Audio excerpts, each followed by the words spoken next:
So this crisis has been just very interesting thought-wise for me as a freelancer, because you're not entirely sure if this type of situation that is impacting the world is going to impact your income as a freelancer.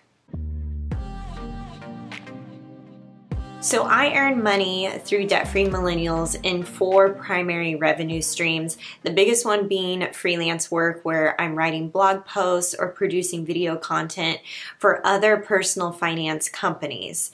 I also earn money through my own digital products, selling my How to Control Your Spending workbook, Budget Bootcamp, and then my debt-free online course, The Freedom Project.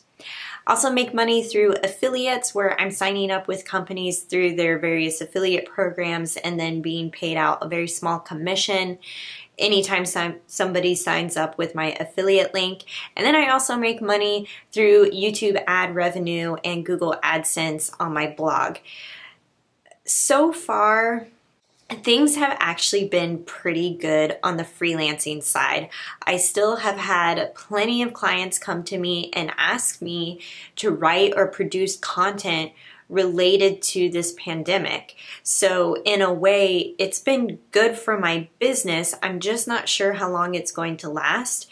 And I initially had those thoughts once California went on lockdown, was like, oh my God, is this going to change my income with Debt-Free Millennials? And how should I be paying myself in the future if this is going to continue to last throughout the summer? I also noticed with my YouTube ad revenue, for instance, that ad revenue has gone down. It was down in February and it's definitely the same for March. And so I'm learning that perhaps maybe I don't rely on that income. I know bigger YouTubers and other entrepreneurs have said don't rely on ad revenue because you never know when it's going to change. And it's clear to me, at least for my channel, that advertisers are just kind of pulling the reins back, or maybe the YouTube ad program is just kind of slowing down in general while we figure out where this pandemic is going to take us. So it's been a little nerve-wracking in that sense of like, oh shit, I can't rely on that. I also am very cognizant of clients who may be pulling back work, but that just hasn't been the case for me. A couple of things that I've done to kind of anticipate how this is going to change my revenue moving forward is just doing some initial outreach to the clients that I really enjoy working with. And I actually had a client reach out to me when this first went down, and that client was like, hey, I just want to check in with you. Hope you're doing okay. I want to tell you and let you know this isn't going to impact our work between March and April, but there's likely a recession headed towards our future, and I'm hoping it doesn't impact our work together. So I was so appreciative that he took the time to just reach out to me and tell me those things so that I can better prepare. I also take a look at my business checking account and then figure out, okay, what money is set aside for my quarterly taxes? What money is set aside for savings? Because what I can do is I can control what happens in my business bank account, and I can say, okay, I'm going to reduce the amount that I'm going to pay myself next month so that I can stretch that out for the next 3 months and maybe take a smaller pay but stretch it out for a longer period of time. That way I'm still getting that regular paycheck, I'm just getting a smaller one.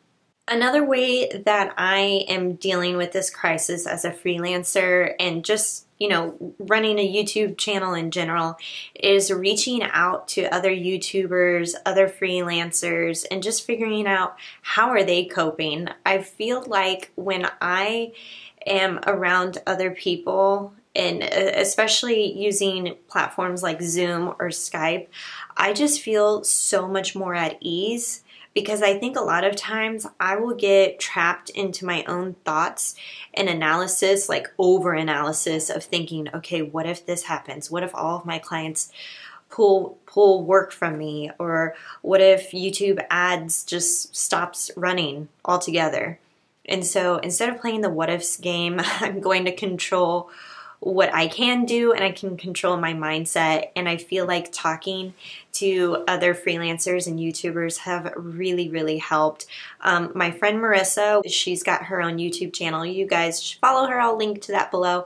I talk to her pretty regularly, and it's just been so helpful to figure out, okay, we're still producing content. We're still coming up with ideas. And I really love being a part of that mastermind with her and a whole bunch of other YouTube personal finance women.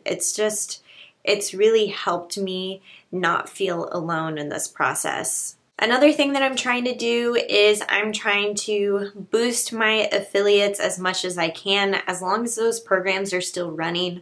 I'm looking for creative ways that I can share content about those companies and do more reviews and programs like that. So you may be seeing some of that on the channel. As long as you guys are watching and liking the video and subscribing, that's really going to help me out as a business owner. And yes, I'm still waking up and I'm doing my hair and doing my makeup. And today I actually have pants. I have jeans on. I have jeans on today. I have pants that button. Okay, it hasn't happened every day. I've been wearing a lot out of my leggings and my yoga pants, but I think what helps me when I'm working from home and feeling like, I put on regular clothes, I get ready for the day as if I'm going out. So that's really helpful for me as a freelancer. And I have to say, I feel very fortunate that I'm working with clients who still have the ability to give freelancers work. I'm hoping that continues, but if you're a freelancer or you are hustling with your own business, look for ways outside of the box that you can still grow your income. So maybe you don't rely so much in one area, like for me, the YouTube ad revenue, and instead, maybe let's shift the focus to maintaining those client relationships or coming up with a new digital product that I can control and still make sure that I'm bringing in an income. I'm still going to be producing my monthly income reports because I think it's going to be really helpful for you guys to see how my income as a self-employed online business owner, how that changes during a crisis. Can freelancers actually make it through something like this where the economy kind of slows down and we give pause?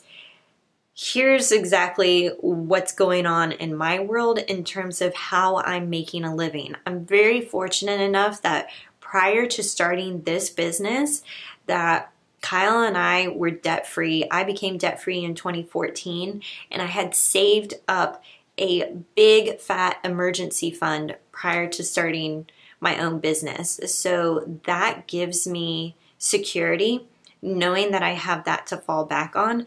Kyle also has a full-time job in which he makes a regular paycheck.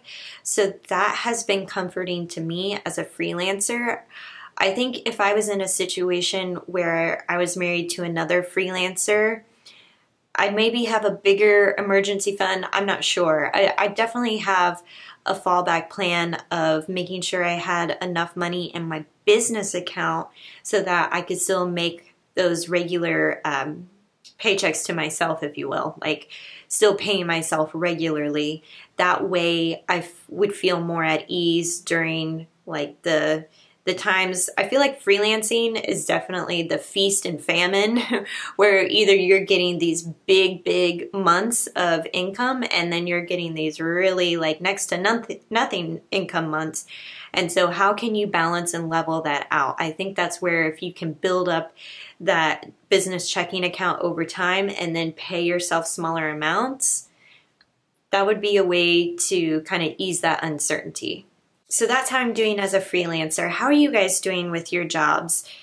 I have heard of so many layoffs and people filing for unemployment. Over 3 million Californians have filed for unemployment as of last week. This is nuts.